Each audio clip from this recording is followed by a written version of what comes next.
Silicon Valley. Extraordinary cognitive capital.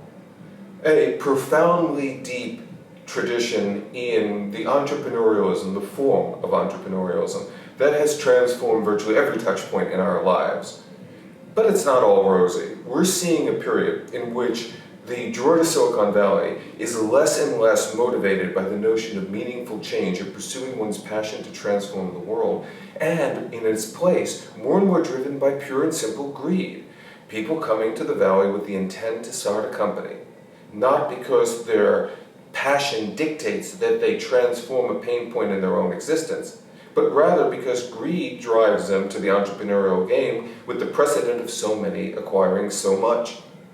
But that's the problem, not in that it compromises their own futures, giving up in many instances gainful employment for a pipe dream. That's the Las Vegas mentality, it happens.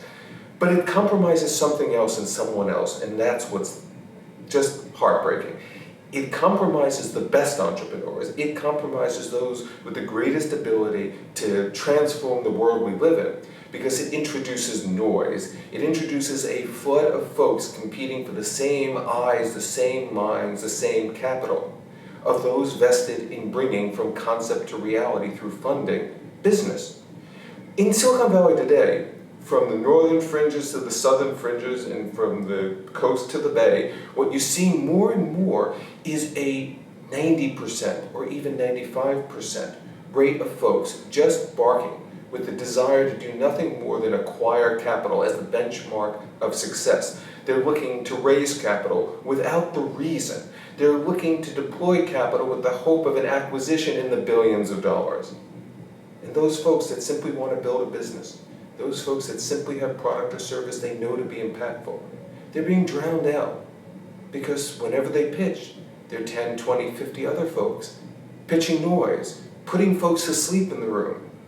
They're literally being drowned out by the plenitude of interest in entrepreneurship driven by the wrong motivations. So what I'd argue, particularly to entrepreneurs that haven't started 1 or 2 or 4 successful companies, who can intrinsically rise above the noise based on their track record, based on their network, try another city. It's no longer the case that there's a single epicenter of entrepreneurialism, a single aggregate of all capital. No, that's not true. Now, you can be perhaps more successful staying in your city if you happen to be lucky enough to be in one large enough to support an ecosystem. You can do it in Miami as well as New York, in DC as well as in Austin, and in dozens, if not hundreds, of other metropolitan regions in this country and in Europe as well, and Asia. So what I'd argue is focus on the practicality of bringing to life what it is you dream of for the purposes that are pure, and realize that in Silicon Valley you may be competing against the wrong adversary. You may be competing against greed, and you may be competing against a sea of folks there in hopes of winning the lottery. So succeed on merit and pursue in an optimized form what it is that you are driven to do.